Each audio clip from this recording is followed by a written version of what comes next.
Welcome, everyone. Going to give you a moment here to trickle in to our virtual meeting here, our webinar, and get settled. I want to first just thank you all for taking this time wherever you are in the world. I know that there's some of you who are in, well, many of us in different time zones. I want to thank John Phillip for attending this event at close to 10 p.m. his time. If you can, take a moment here. I'm going to make sure it's enabled for everyone. You can type into the chat bar and tell us where you're zooming in from. It's always fun to see real time who's tuning in from where. I always tell this story, but I'll tell it again. We had this woman early on when we were doing these events who tuned in live from Turkey. And she said, "It's 3 a.m. I can't keep my eyes open. Can you send me the recording?" And I said, "Oh, we definitely will." So just keep in mind that wherever you are, we are recording this. We will send this out to you, and you can view it for up to 2 weeks after the event. A couple of other housekeeping items. Oh my gosh, look at these. Portland, Maine, Vermont, Edinburgh, 10 p.m. Another Scotland resident, Minnesota, Colorado, Texas, Florida. Beautiful, lots of Canadians, Central America. Well, welcome all. Thank you for joining us. A couple housekeeping things.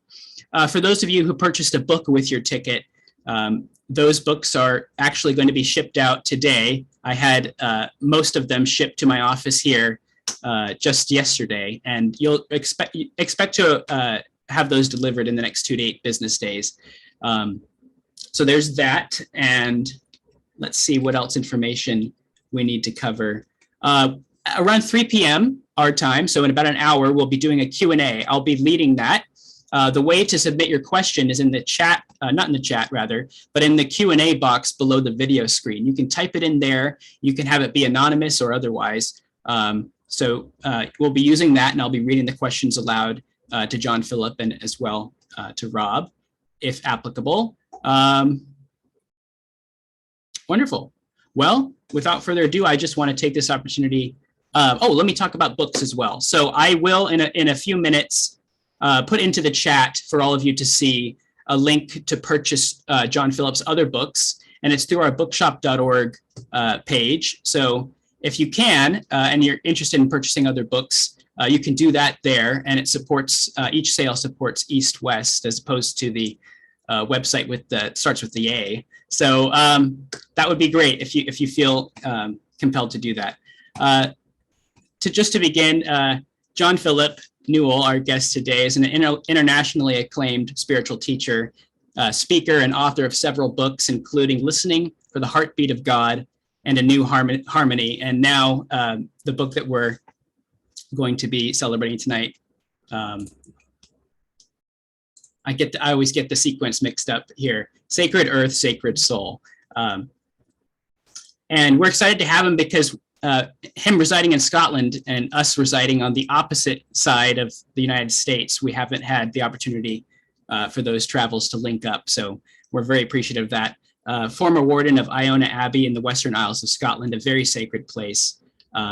We're happy to welcome John Phillip Newell. Joining us today is our also a new friend from last year, Rob Bell, New York Times bestselling author of many books, including Velvet Elvis, Drops Like Stars, and Love Wins, which have been translated into over 25 languages.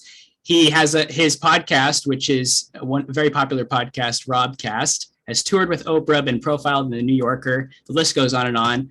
He lives in Los Angeles with his family. Let's just take this moment to virtually, from wherever you are, welcome our guests today, John Phillip Newell and Rob Bell. Oh, and you'll have to unmute. Sorry.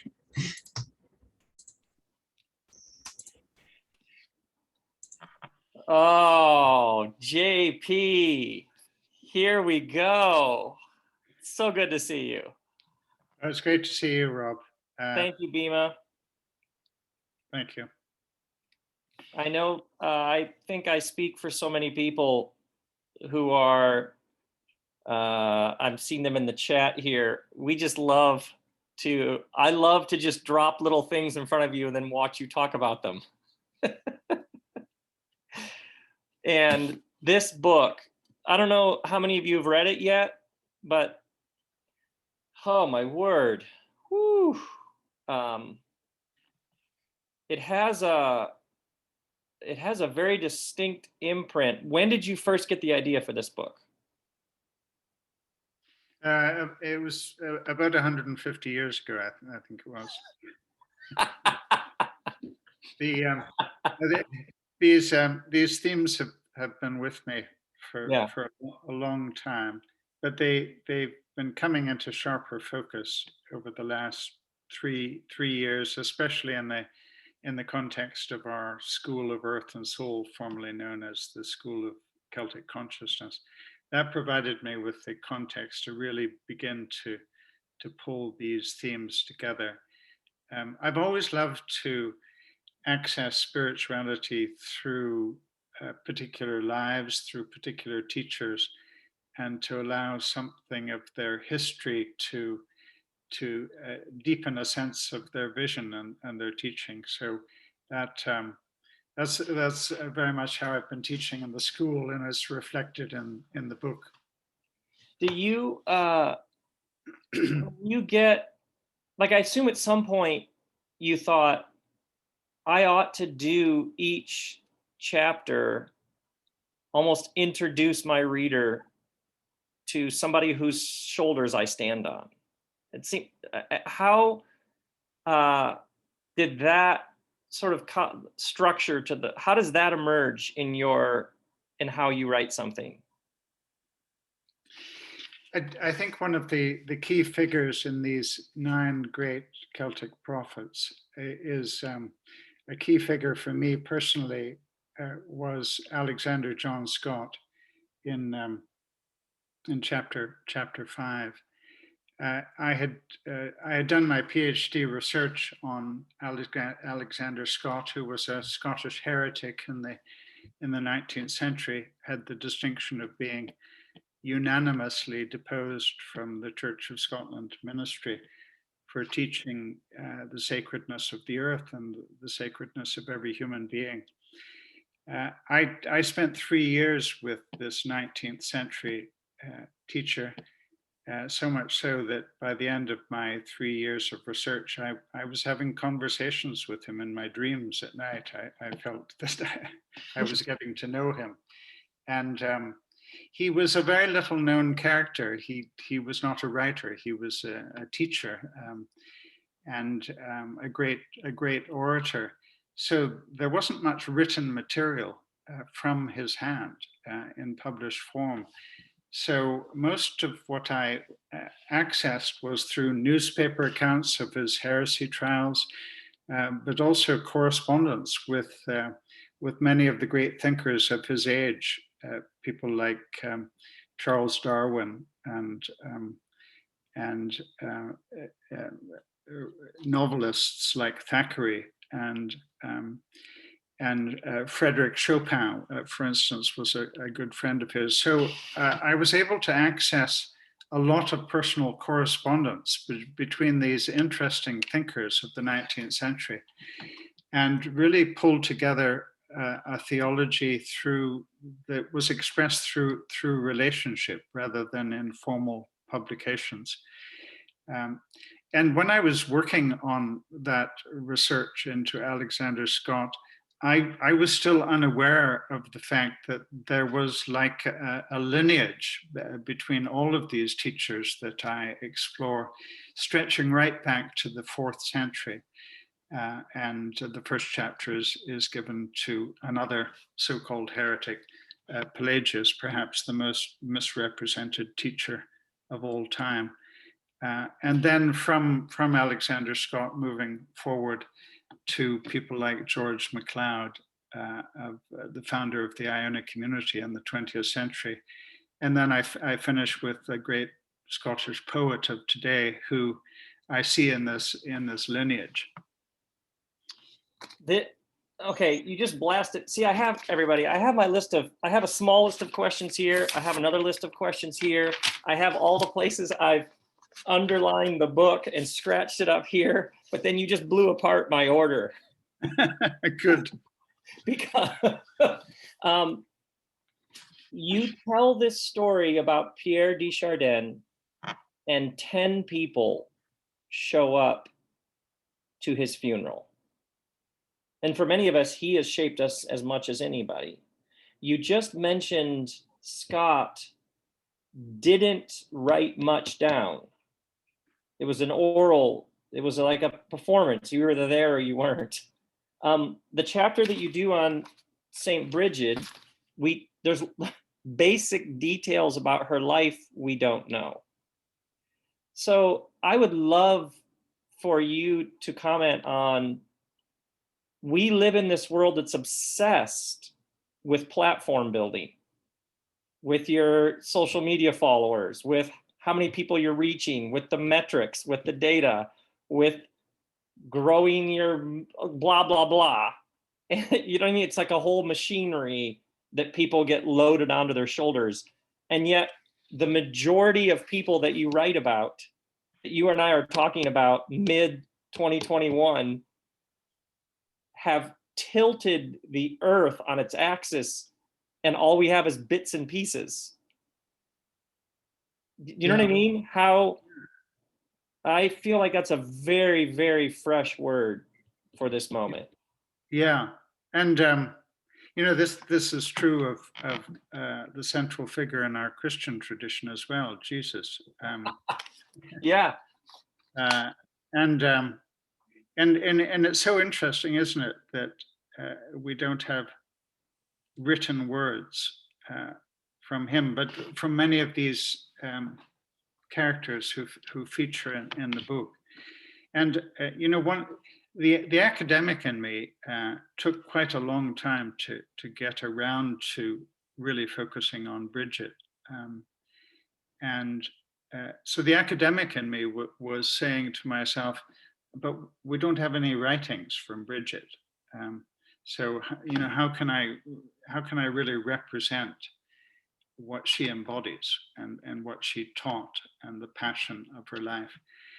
And it took me quite a disturbingly long time to realize we have the stories, Yes. and we have legends.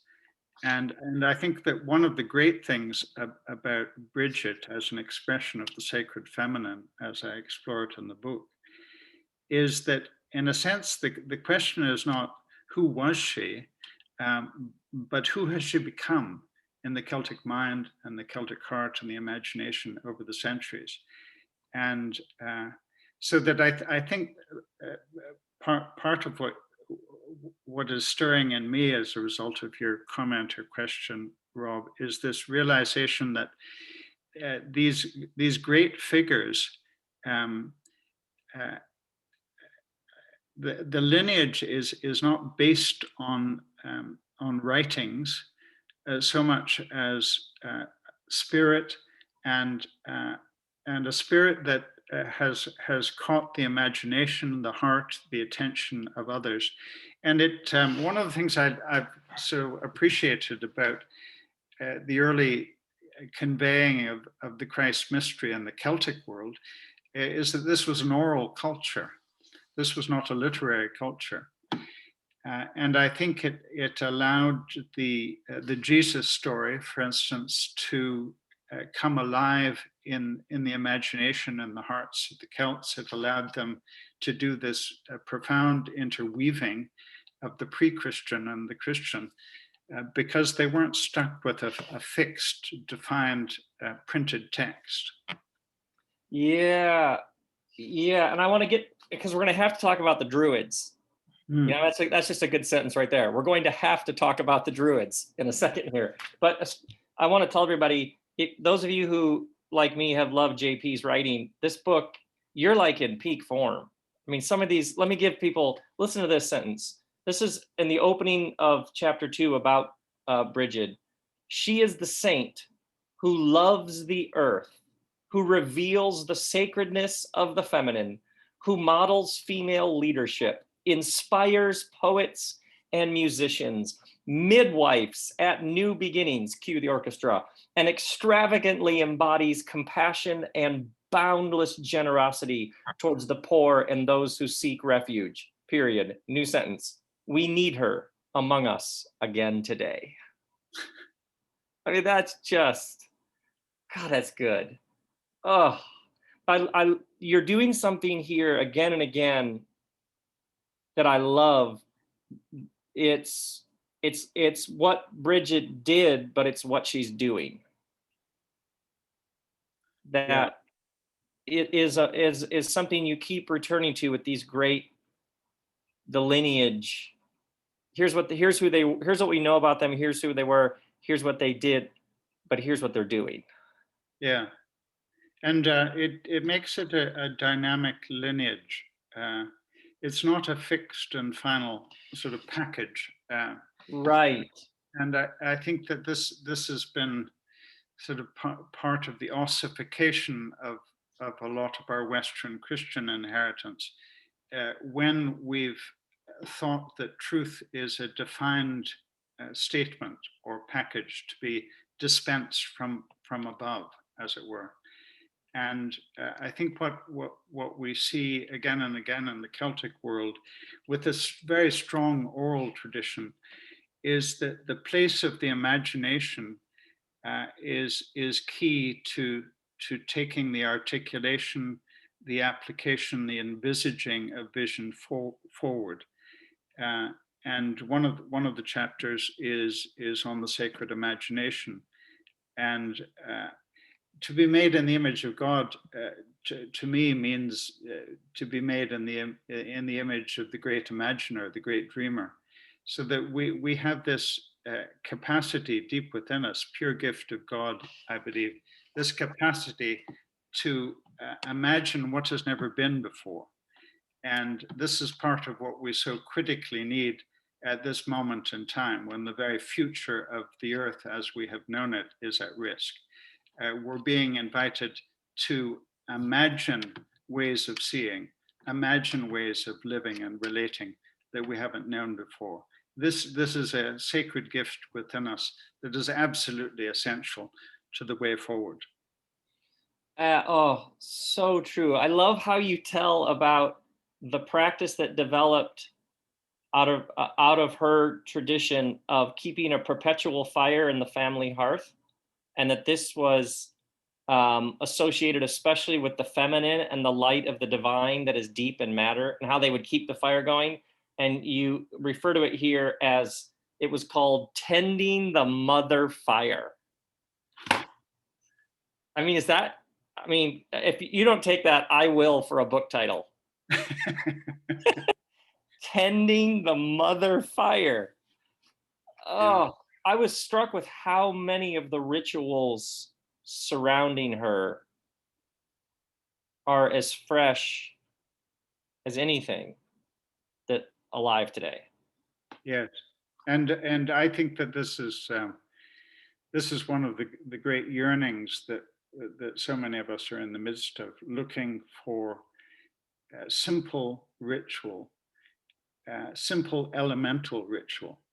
And I think that one of the things that Bridget conveys is this close relationship with the earth, air, fire, water, and these elements combined with our imagination, I think, open up all sorts of possibility of simple ritual. Certainly on Iona, where we have international pilgrimage events every year, one of the things we do every day is to gather in the 11th century chapel of St. Oran and do a simple ritual around earth, air, fire, water.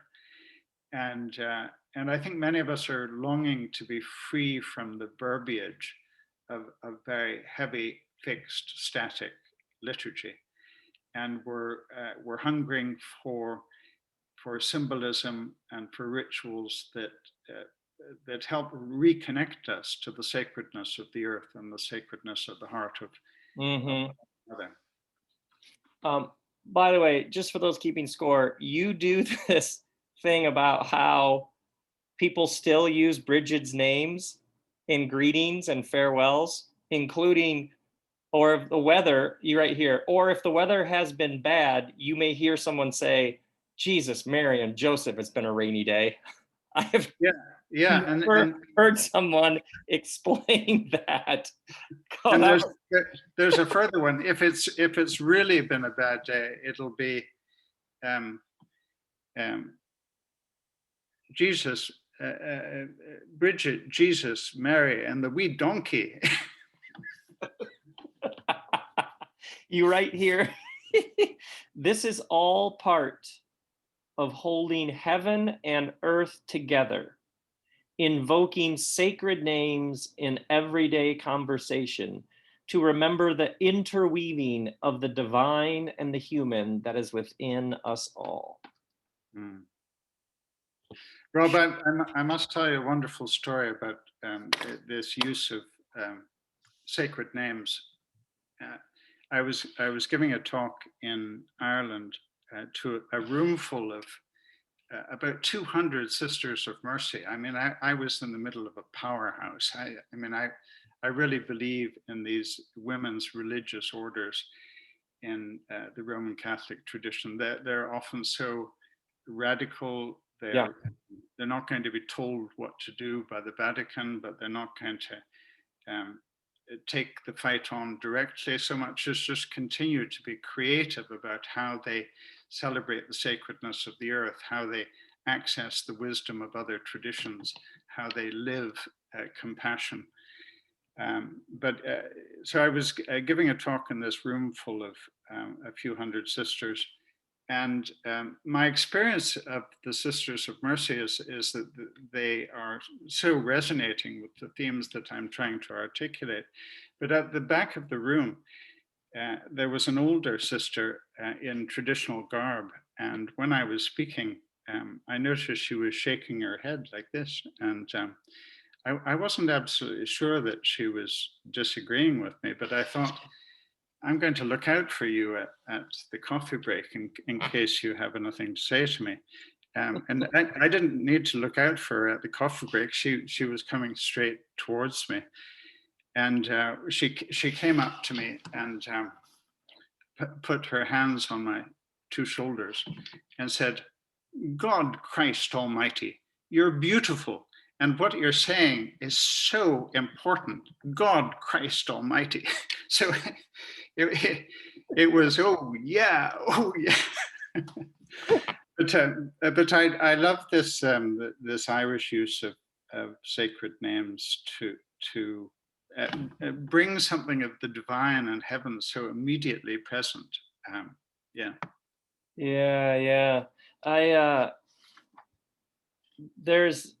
There's one of the greatest gifts you've given me is, in so many different ways, the ways that you have articulated that which is deepest within us is good, and this deep knowing. When I opened this book up and started reading, and the first sentence is, we know things in the core of our being that we have not necessarily been taught.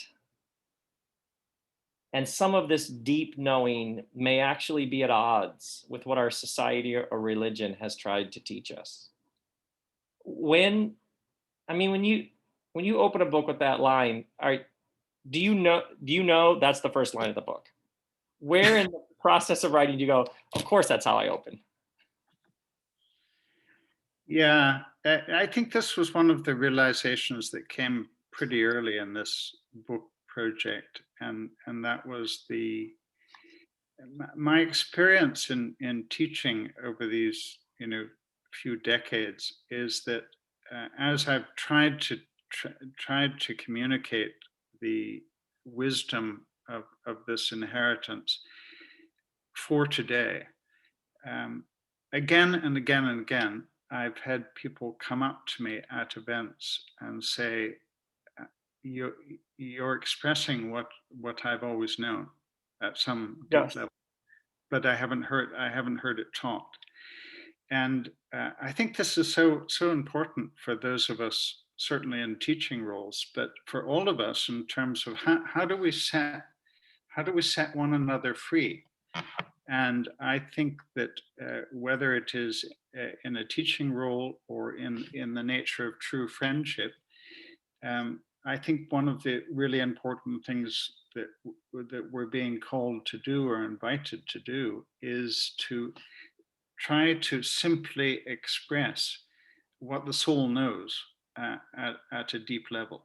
To be made in the image of God, to be made of God, is to be made of truth, is not to be made of falseness or sin, as the doctrine of original sin is wanted to say.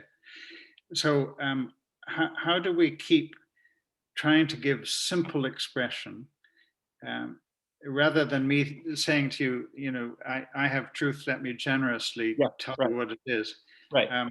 But how can I, in my relationship with you, set free what's within me? And I was remembering, Rob, that one of the last times we were together was in Richmond, Virginia, doing a dialogue.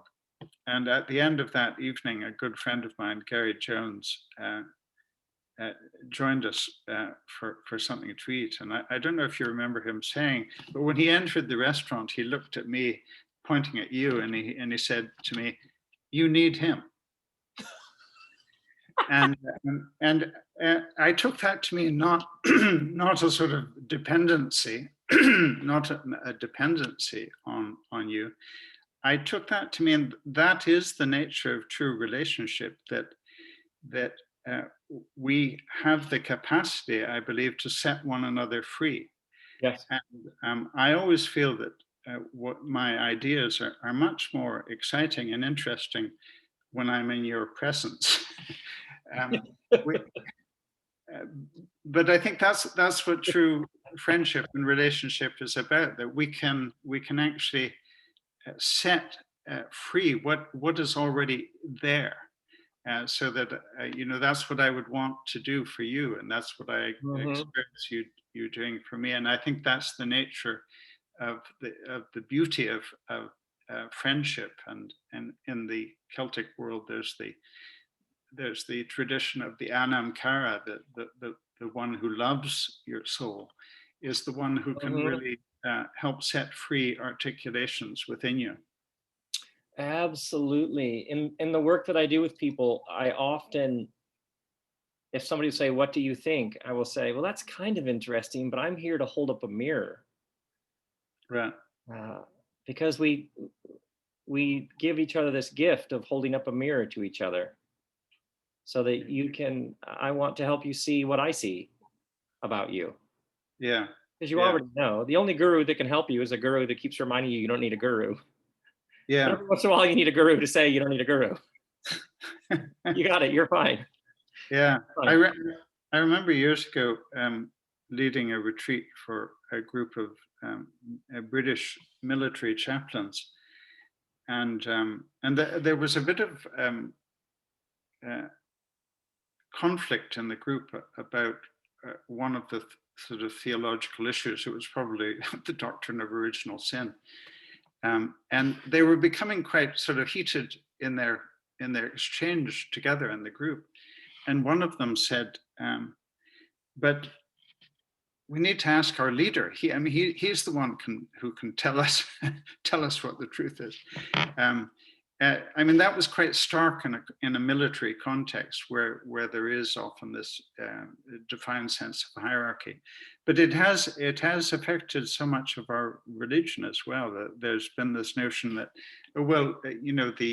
the Pope will tell us, or the doctrine of the Church will tell us, or the literal interpretation of Scripture. That's the authority that we stand under, rather than this deep attentiveness to, well, what does it mean to be made of God? And it means that we have gifts of intuition, gifts of perception that are given to articulate ever anew the wisdom of the divine.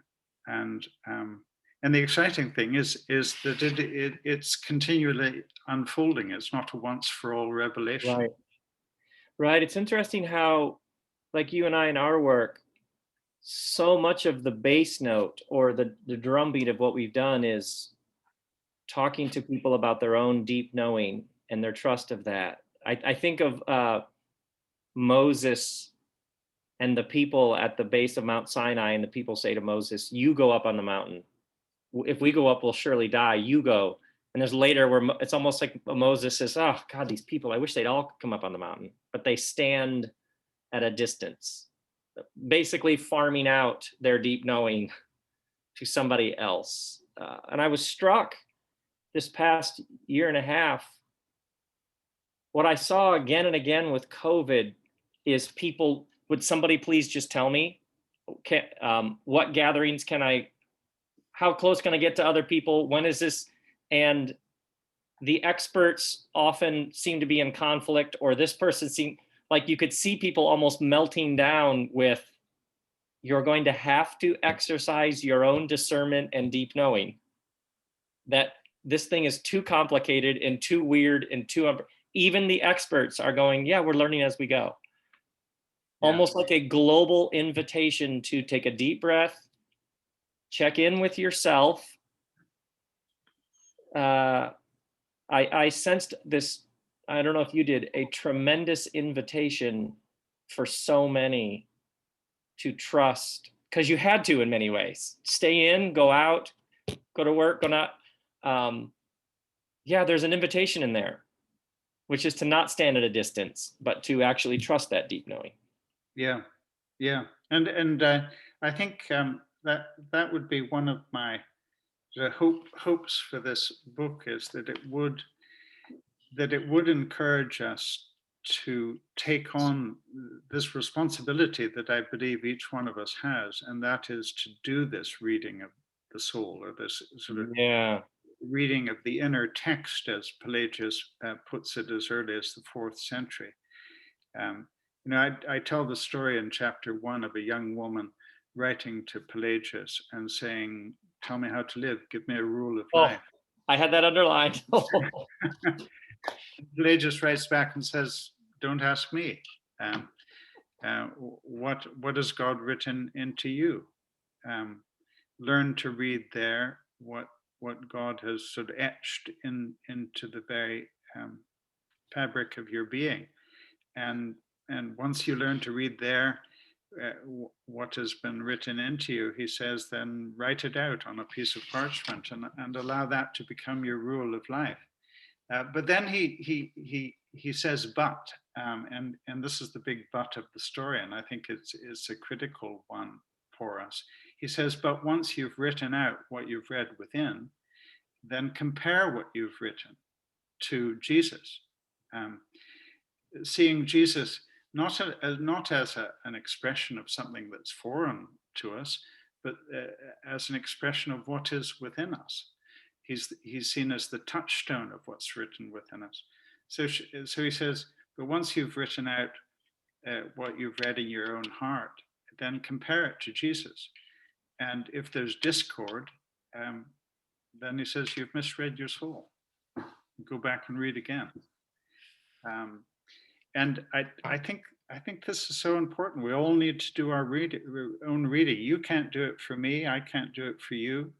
But we can help one another, and that's the role of the soul friend, the lover of the soul. Yeah. We can uninhibitedly try to give expression to what we're hearing in our soul.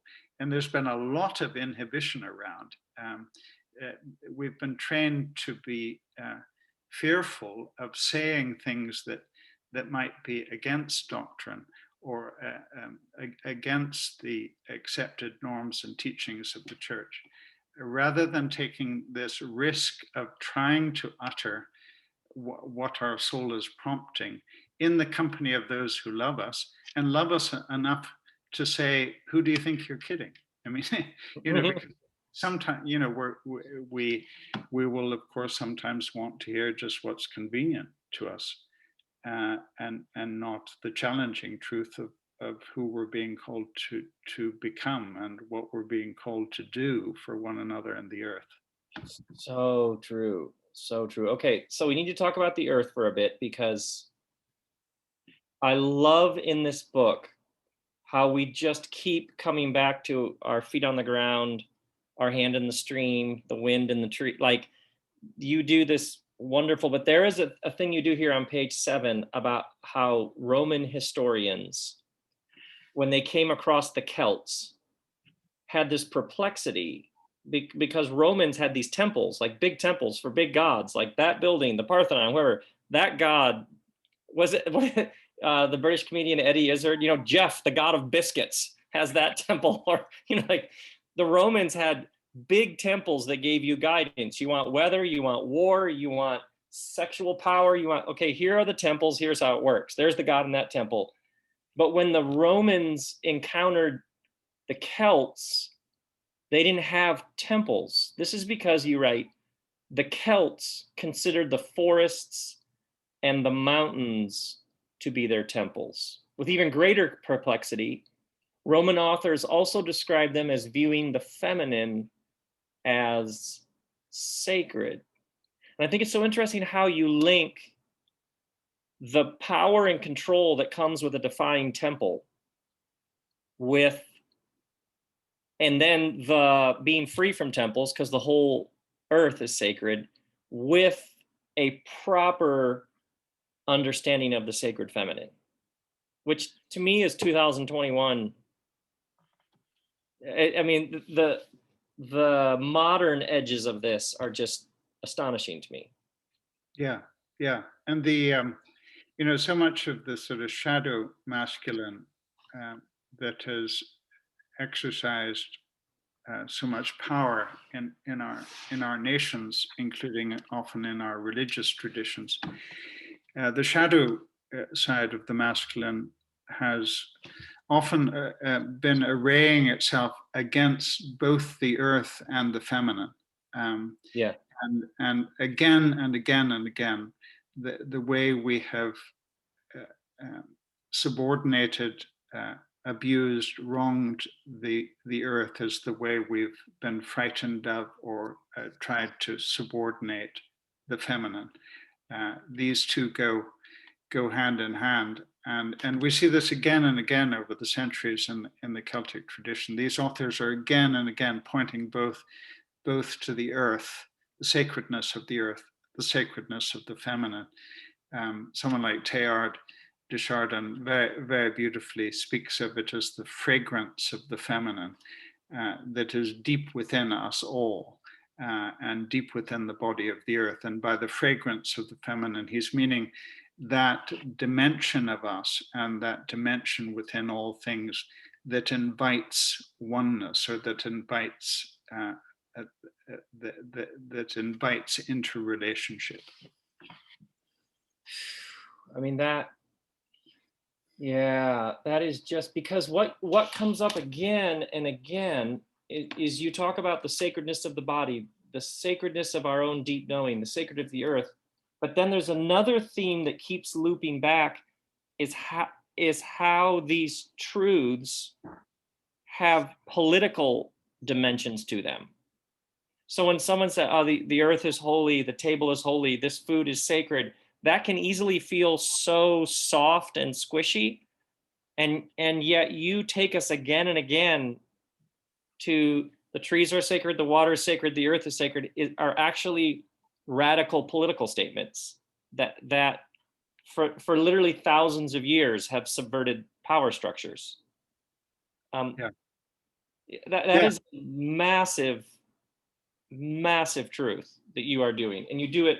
We come back to it again and again in the book.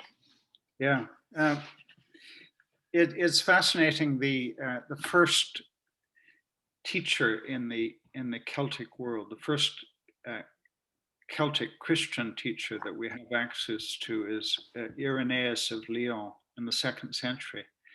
And it's extraordinary, what we're hearing in him, because it's a theme that just keeps repeating itself and being developed and deepened over the centuries.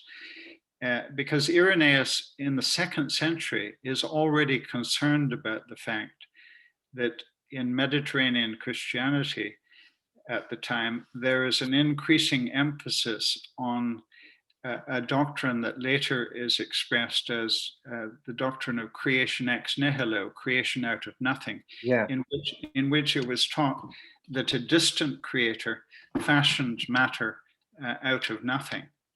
And Irenaeus says, like all of the Celtic teachers after him, but creation doesn't come out of nothing. And, Right. and what he says is creation comes out of the substance of God.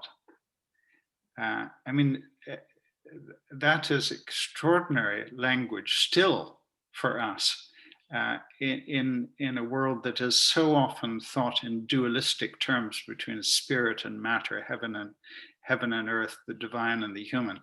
So he's saying that matter, this stuff, the stuff of our bodies, the stuff of the body of the earth, is sacred stuff.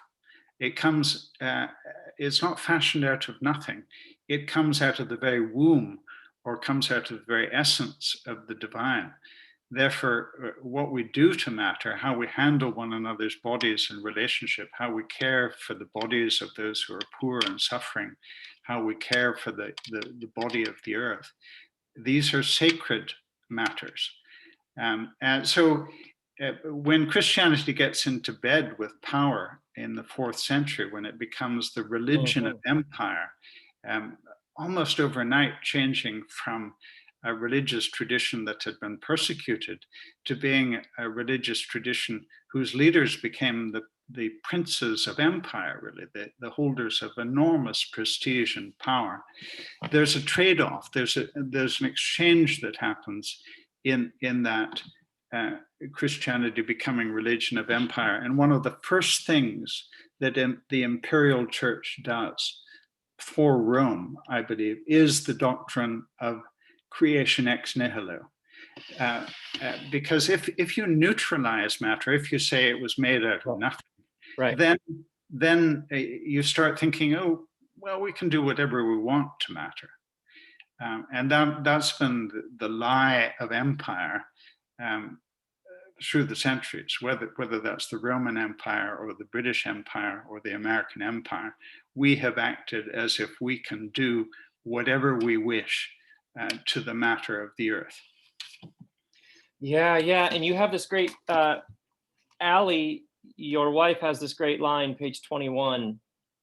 You tell her this story about what this sister had said, and she remembers an awareness that had come to her halfway through labor during your first child's birth, which was, there's no going back.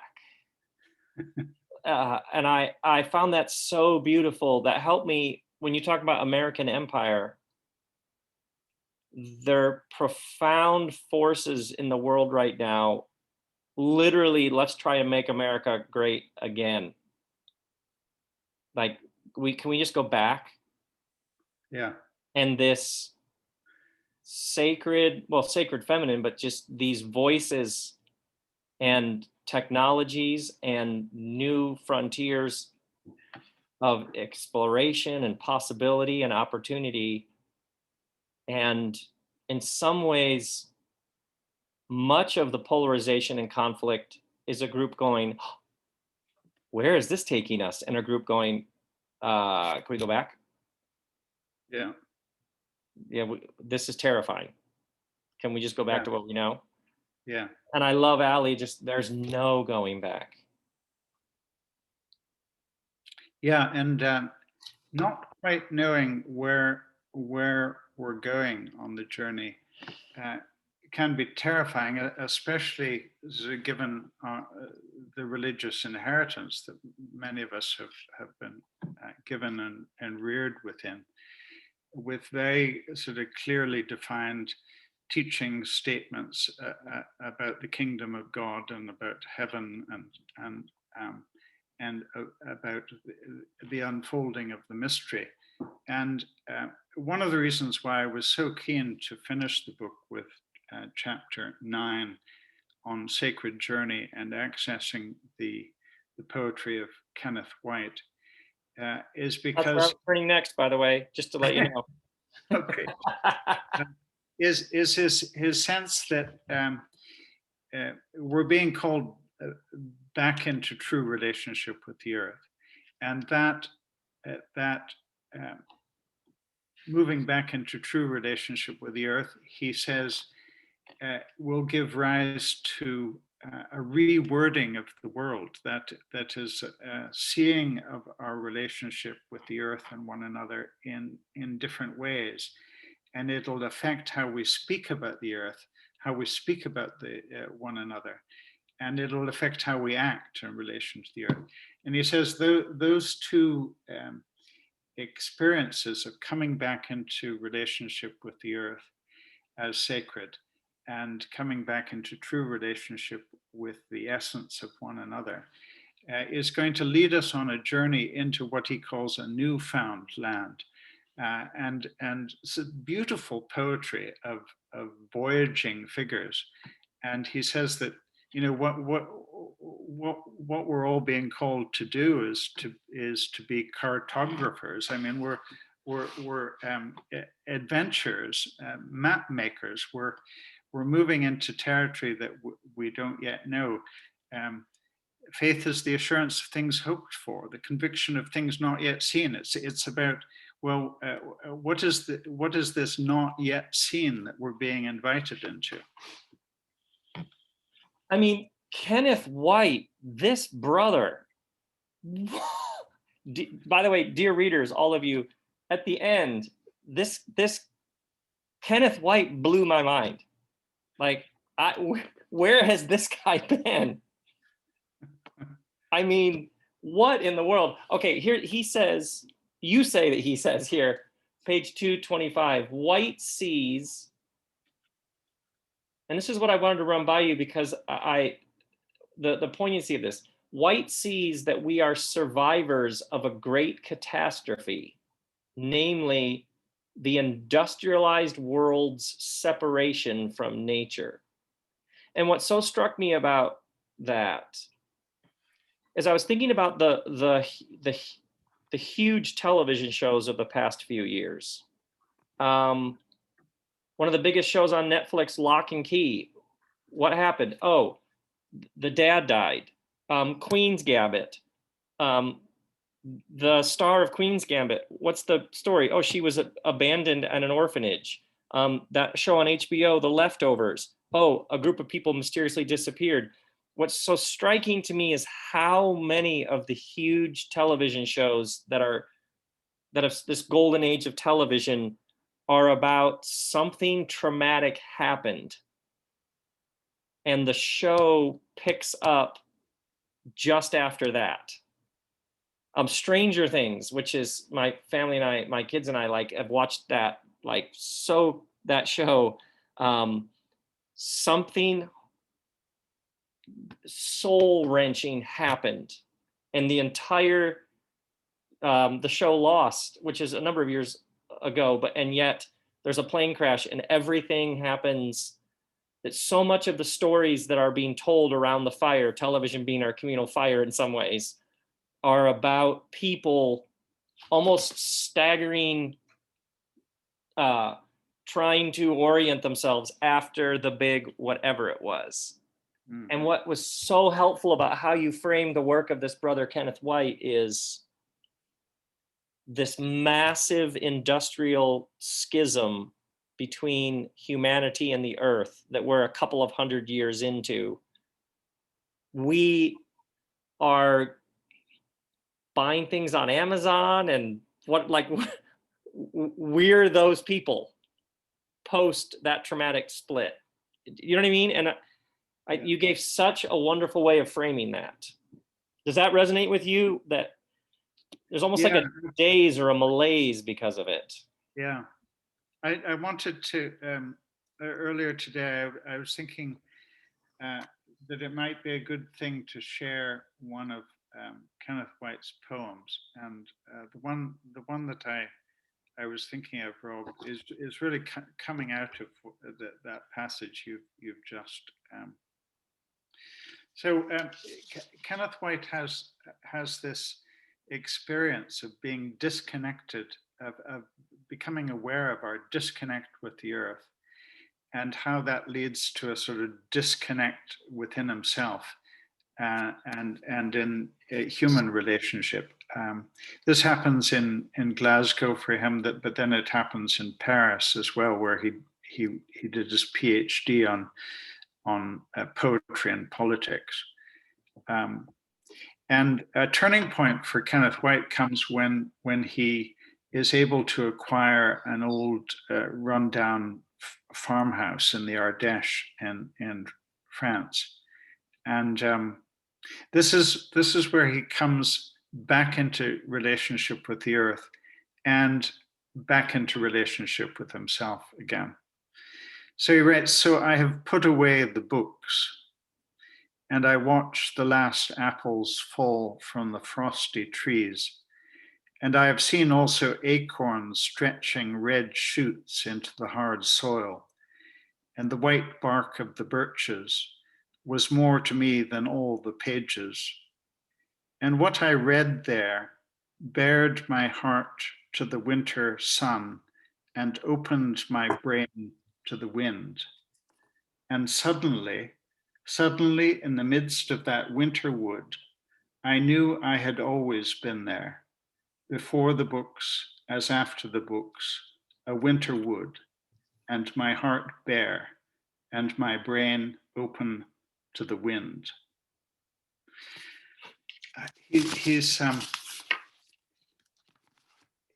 language is so powerful about this reconnecting with the sacredness of the earth and seeing the earth as the text, as the sacred text that we need to be accessing and reading again. And of course, this is a theme that appears in the Celtic tradition very early on. John Scotus Eriugena in the 9th century, for instance, is saying we have two texts. We have the little book, he says, and we have the big book. Big book. By the little book, he means the book of scripture, physically little. And by the big book, he's meaning the sacred text of the earth, the text of the cosmos.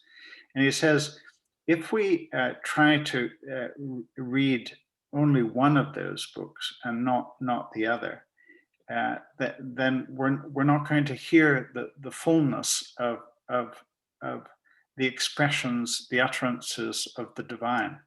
If we listen only to the little book, he says, the book of scripture, and ignore the big book, the book of the earth and the cosmos, we miss out on the vastness of the utterance and the fact that it's a living, continuing utterance. And if we try only listening to the big book, he says, and neglect the little book of scripture, which is so much about relationship and about justice and compassion, and then we're in danger of missing the intimacy of the voice of the divine. And so that's a theme that pops up again in White, but in such beautiful poetic form. Oh, because the bit where, because I love surfing, but I don't talk about it much because you can't really. Yeah. Like tomorrow morning, I'll step into the, I've almost stopped talking about it ever because it's so, I wouldn't even say personal, it's beyond personal because it's, but you say this, the shoreline where land and sea meet is a liminal space in the Celtic world, a portal between the known and the unknown. We are close there to the beginnings of life and to Earth's primordial rhythms, tasting the sacred, knowing it with all our senses and our body's wisdom. In that space, we have one foot, as it were, in the human realm and the other in the non-human, the world from which we have come. Thank you. I'm still not going to talk about it, but at least. That's great, Rob. The first time I met you, you were dripping wet. You had just come out of the sea. That's great. Really? Yeah. You came to the primal place of life's beginnings. I did. I will, if somebody says to me, hey, did you go surfing today? I will say, yes, I was previously in the primordial place of the earth's beginnings. Would you like a burrito? One last line that I would love. We have just a couple minutes here, but and people who love those of you who love JP's writing, well, you're on this thing, so of course you love JP's writing. This book, I mean, but this right here, what in the world? In the Celtic world from the earliest centuries, page 233, speech was viewed as our greatest strength, greater than any physical force. True words hold a mighty energy for change. I mean, I cannot believe how much that I have sort of wandered into intuitively in my own path. You then tell me, oh yeah, in the Celtic tradition, Saint Rick of the pine cones said that. Do you know what I mean? Judy from the other side of the lake said, it's just again and again and again. I'm like, I swear I've just stumbled into this and experienced it. And how would I name that? And then this book is just full of you. I feel like you just kept going, oh yeah, Rob, that whole thing that you think you sort of worked your way into. Yeah, it's only 1700 years old. What a gift. What a gift. It's actually very comforting to me it's very comforting me at a very heart level. It's very comforting. Yeah. I think, I mean, this is something that I've just thought of. I think one of the reasons why the Celtic tradition and these great Celtic teachers have so loved the prologue to John's Gospel is because it starts, in the beginning was the Word, and the Word was with God, and the Word was God. And then John goes on to say, and everything has come into being through the Word. That is, everything has been uttered. Yeah. Or expressed as being. Mm-hmm. So each one of us, and you are a unique and unrepeatable utterance of the One. I was talking about this sense of everything being a unique utterance of the divine at a church before the pandemic, and someone came up to me and said, is there a connection between the word utter and the word uterus? And that's awesome. I said, I think you're onto something really important here. I mean, I don't know, but as soon as I can get my hands on a dictionary and look at the etymology, I'm going to do it. And sure enough, the word utter comes from the Old English utera, which is related to uterus. So, to paraphrase John's Gospel and the prologue is to say that everything has come out of the uterus, or has come out of the womb of the divine. And that has radical implications for how we are attentive to what is at the heart of one another. The essence of every person, regardless of nationality, religion, sexual orientation, race, etc. It has radical implications for how we view everything that has being, because it's all essentially utterance or expression of the One. Oh, so powerful. Well, you have a video that you are going to introduce for us. I'm excited to hear you talk about what's next. Yeah, as a father, as a proud father myself, I can only imagine your joy right about now. Yeah, thank you, Rob. It's been so good chatting with you, and thank you for this. So what we're going to feast on now, for a long time, I kept hoping that we could have a physical gathering to celebrate this book. But the closer we got to July, the more we realized it needs to be a virtual launch. And so I thought, how can we make it festive, celebratory? We're not going to be lifting a glass of champagne together. And so two of the things that are going to be happening tonight are part of that festivity. And this first video is a dance, and it's in the Celtic world. There's this constant knowing, and in all of the great teachers that I draw on in this book, there's a constant remembering that we and all things are made by a coming together of the sacred masculine and the sacred feminine, and that we carry these elements or energies of the divine within us, and that when they truly meet and make love within us and among us, we are well, individually and collectively. So the sacred feminine is cherished in the Celtic world. It's seen as that energy of the divine within us that has the capacity to bring together what has been torn apart or what has been considered opposite, whether heaven and earth, spirit and matter, the divine and the human, the east and the west, the conscious and the unconscious, the sea of our beginnings and the land of our habitation, and so on. And the divine feminine is seen as that capacity within us to attract or to bring back into relationship what has been separated. So this dance, which was choreographed by a great Indian artist and dancer, Leela Sampson, and is danced by my daughter, Kirsten, celebrates also the connection between the East and the West. The Celtic nations emerged in sort of prehistory out of that great movement of Indo-European peoples moving from East to West.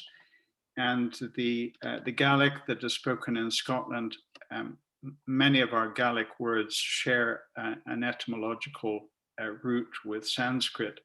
So in this dance video, you will hear both Sanskrit and Gaelic, and the words that form the main inspiration for the dance are from a prayer that I've written for St. Bridget and included in the book.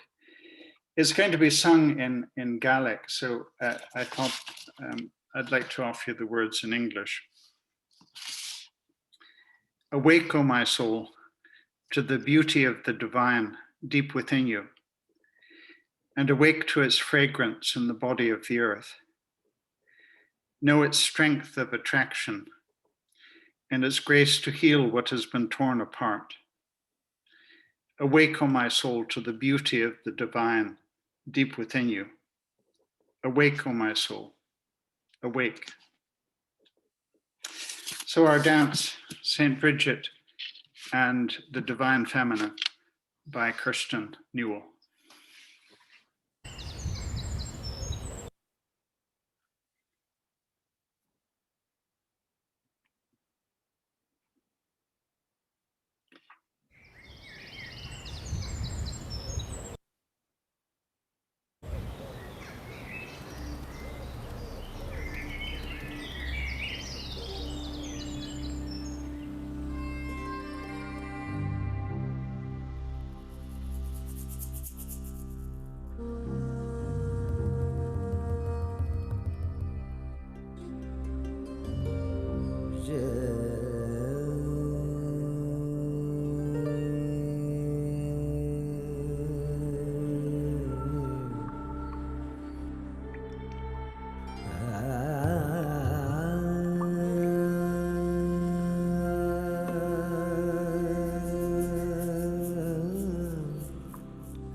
Manam dus, geboichet na diachat dói nad vrei.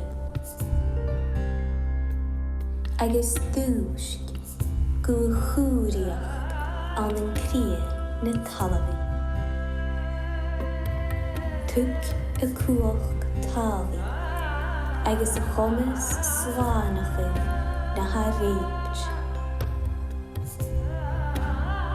O manam dúsk, go báichet na diachat dói nad vrei.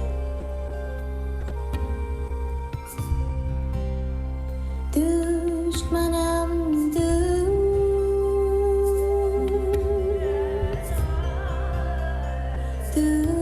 manam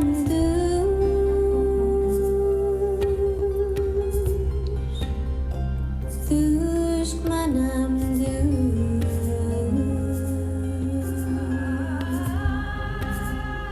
dúsk manam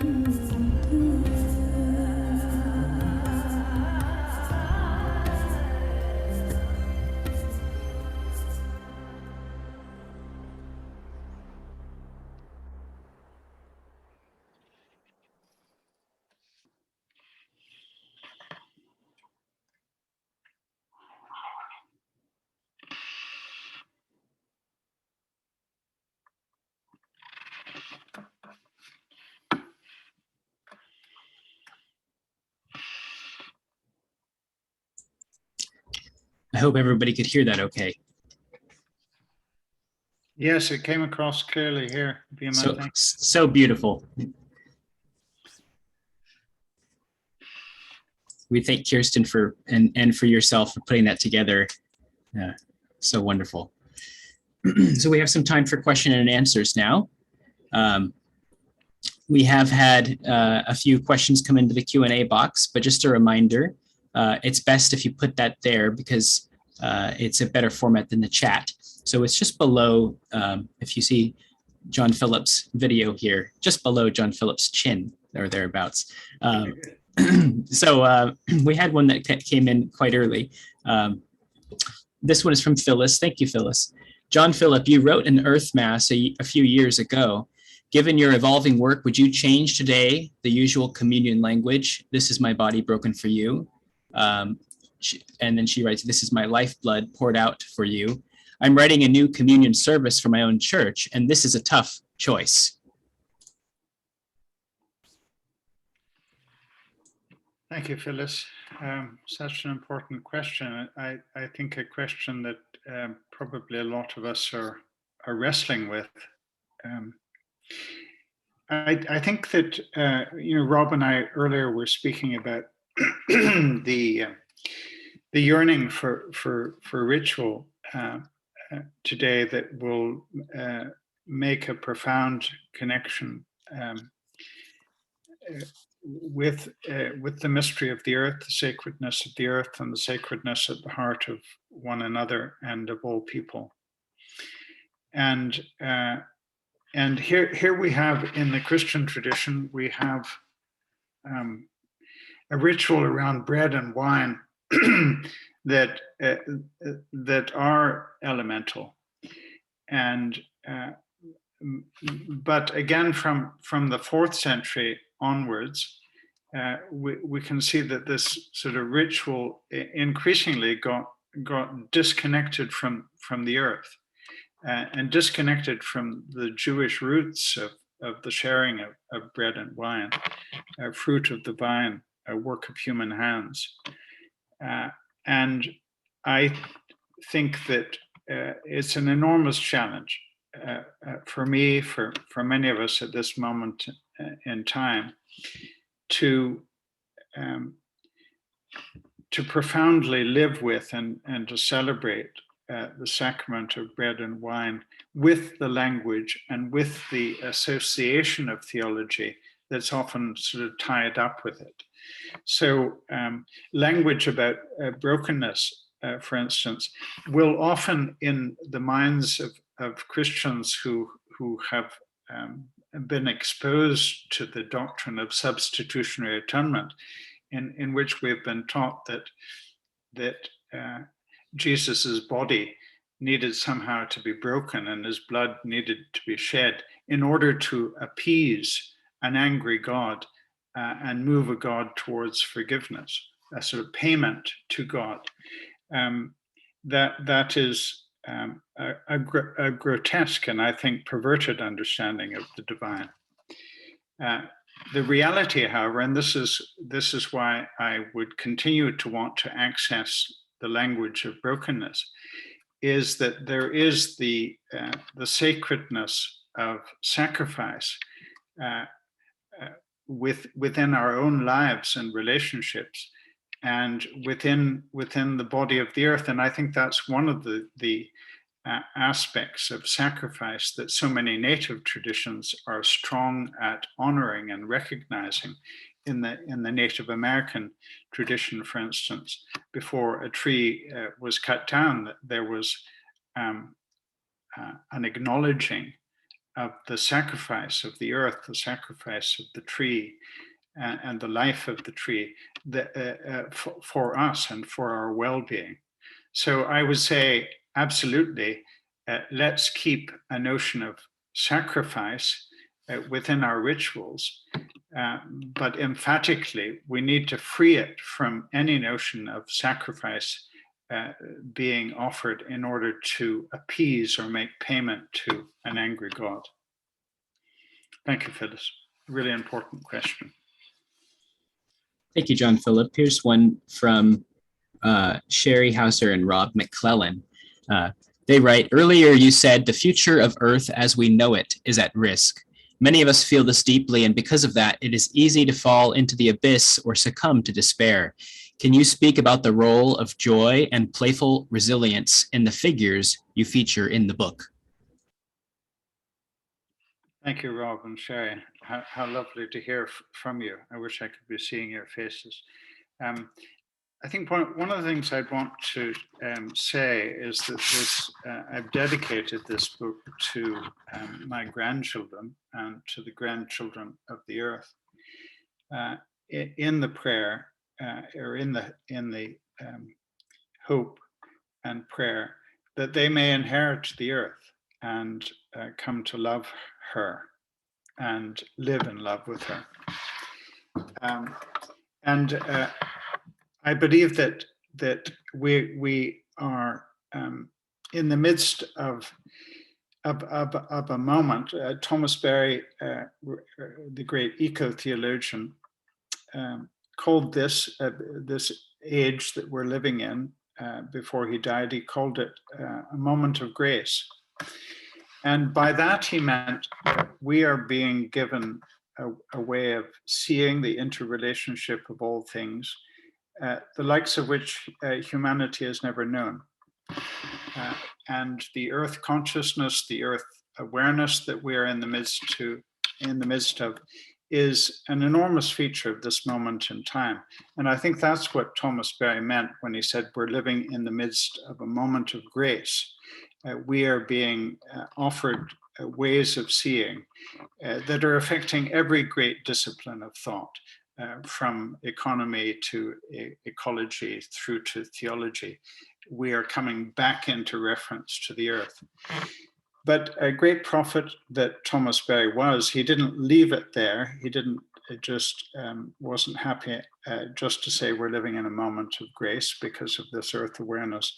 He went on to say prophetically and urgently, moments of grace are transitory. In other words, will we meet this moment and respond to it in terms of how we will live in relationship with the earth? The urgency of no longer using fossil fuels, the urgency of biodiversity, the urgency of sustainable energy sources. Will we meet this moment, or will we miss this moment? And I think that is the urgency in which that defines the heart of this moment. And every discipline of thought and of action and of community needs to be geared to meeting this moment of grace, so that we can serve this moment rather than miss it. And I think that religion and spirituality can play a part in that, as they have played a part on the negative side of the equation. I think a Christianity that forgot about the sacredness of the earth often paved the way for the abuse of the earth that our empires have perpetrated. But this is, I believe, a moment of grace, and it is a moment of hope. Thank you. Thank you, John Philip. Let's see. Trying to find a good segue here. We have, I will say that we have so many questions and so little time, so we won't be able to get to all of them because we do have another beautiful piece of art to share with you. Perhaps this is a good one. This is from Paul. Paul writes, you spoke about not going back. Then in almost the next sentence talked about being called back into a true relationship with the earth. Could you clarify the going back / going forward to the new land? Yeah, thank you. Thank you, Paul. Another great question. And this is going to have to be our last comment or question. I think part of what your question has importantly pointed to is very close to the essence of this book, or the nature of this book, and that is that I'm drawing on wisdom from the past in order to serve this moment in terms of the journey forward and the accessing of the imagination, allowing ourselves to exercise this capacity to imagine a new relationship with the earth, a new way of seeing one another. I do see that it is also related to the point that Rob and I were touching on, and that is Kenneth White's description of the catastrophe that we've lived through of the Industrial Revolution, which marked a sort of falling out of relationship with the earth in a very accentuated way that has infected so much of our religion, so much of our politics, so much of our economy. So that what I'm seeing is this is not a romanticism. This is not a return to a golden Celtic age, not a simple return to a relationship with the earth that was, but it is in moving forward into a new and sustainable relationship with the earth, and a reverent relationship with what is at the heart of every human being. There is great wisdom from the past that we can draw on, not to sort of imitate the past or to think that we can in any sense go back to it, but to draw on this well of wisdom for the journey of this moment in time. And that's a great question to lead into this next offering of music, of art. In the Celtic world, we often speak at these great teachers often speak over the centuries of the cathedral of earth, sea, and sky.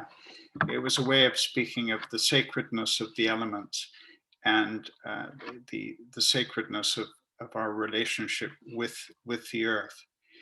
This next offering is a piece of music composed by my son, Cameron, with piano and videography from two of my nieces from the Orkney Islands. So you see this event is very much a Newell von Trapp event. And this is a piece of art, music and videography that celebrates the cathedral of earth, sea, and sky by Cameron Newell.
Wow, that was tremendous.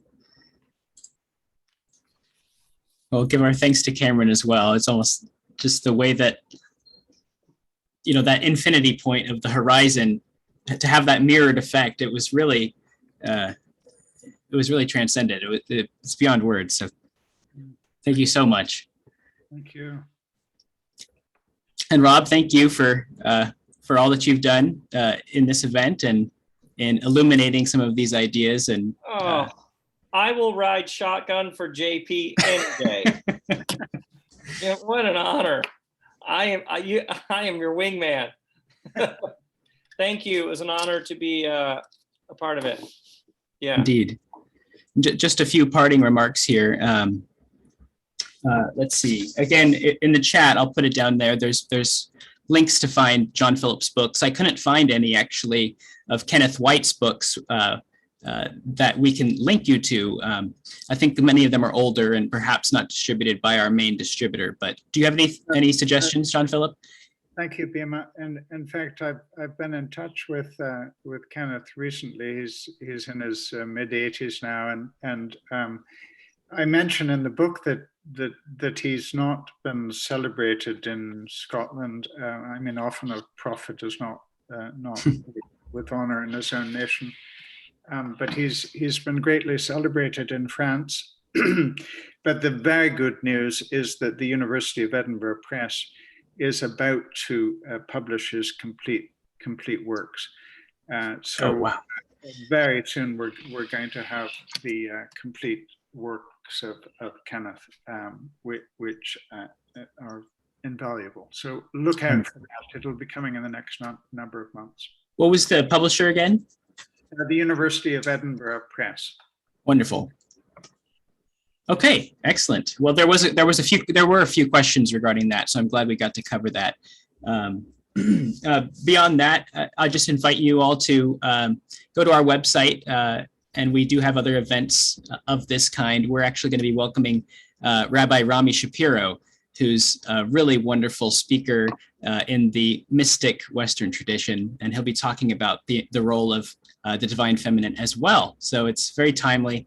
So you can go to eastwestbookshop.com for more. And again, we did record this, so we'll be sending it out to everyone shortly, and you can enjoy that for the next 2 weeks. And you might even be able to see it if I give you a glimpse of the behind the scenes here. I'm just filling all of the envelopes of books to send everyone. So those are en route. Thank you both so much for joining us for this special event. My pleasure. Much love to both of you and all of you. Indeed. Thank you all for attending live. We really appreciate it. For those of you watching the recording, we're with you there in spirit too. Joy to you. Thank you, Bima. Good night.